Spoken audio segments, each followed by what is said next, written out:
Ife was an ancient African city which flourished between the 11th and 15th century in what is today Nigeria in West Africa. Ife was the capital and principal religious center of the Yoruba kingdom of Ife, which prospered as a result of trade connections with other West African kingdoms.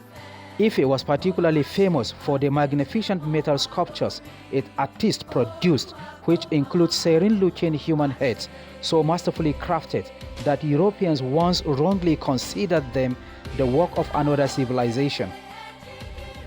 Ife controlled the rainforest to the west of the river Niger Delta. Ife was founded about 500 CE by the Yoruba people, a Kwa-speaking people of southwest Nigeria and Benin, but did not flourish until the early part of the second millennium. Ife culture may have been influenced or somehow connected to the kingdom of Igbo Oku, which peaked in the 9th centuries on the other side of the river Niger. Indeed, the Yoruba people considered the site of Ife the exact place of creation. That was where the gods descended from heaven and created the world. This was done by the creator god Odudua, who separated earth from water and made all living creatures. Odudua's children were sent forth to rule over 12 cities and so became their first kings and queens. From these figures, all subsequent rulers claimed descendants. Specifically at Ife, the first divine ruler was Oni, whose name means king. The king was likely also the head of Ife's religion, a blend of animism and fetish, and ancestor worship. Sacrifices and offerings were made to both gods and ancestors. In terms of trade, investigation had showed that Ife in particular, and the whole area of the West African rainforest in general, prospered respectfully, especially with the development of iron smelting technology, which could produce iron tools like the hoe and saw. In turn, brought forth plentiful harvests of food such as okra, yams, dates, palm oil, and fish. Goods which could be traded with kingdoms to the north included kola nuts, pepper, gold, and ivory. Slaves were also sent northwards, and so Ife was indirectly connected to the camel caravan trade routes that crossed the Sahara and reached such cities as Tripoli on the Mediterranean coast. Goods exchanged for those provided by Ife would have been principally salt from the Sahara and luxury goods for the Ife elites who controlled the trade.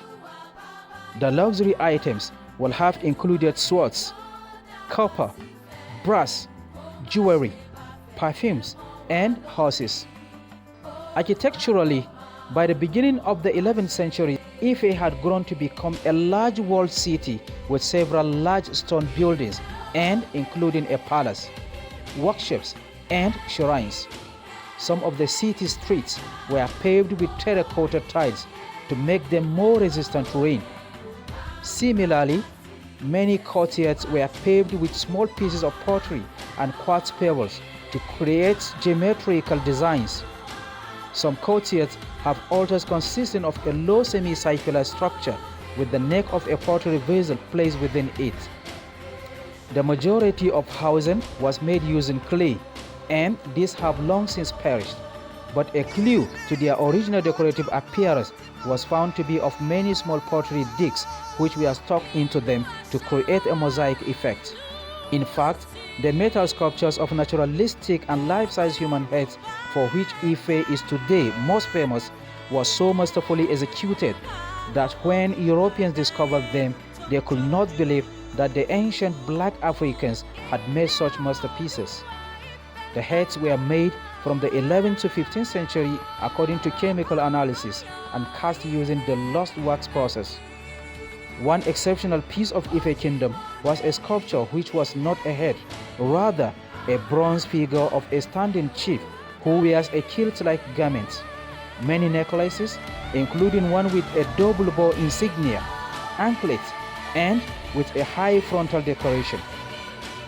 Dating to the 14th century, Pottery vases made at Ife were often decorated with geometrical relief designs around the neck, and a number of large vessels were discovered near the royal palace of Ife, which had lids with sculpted animal heads on them but placed with the heads inside the vessel.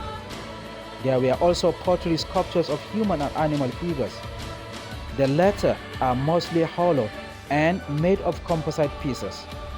Curiously, these and other similar figures seem to have been buried as if they were the remains of living people.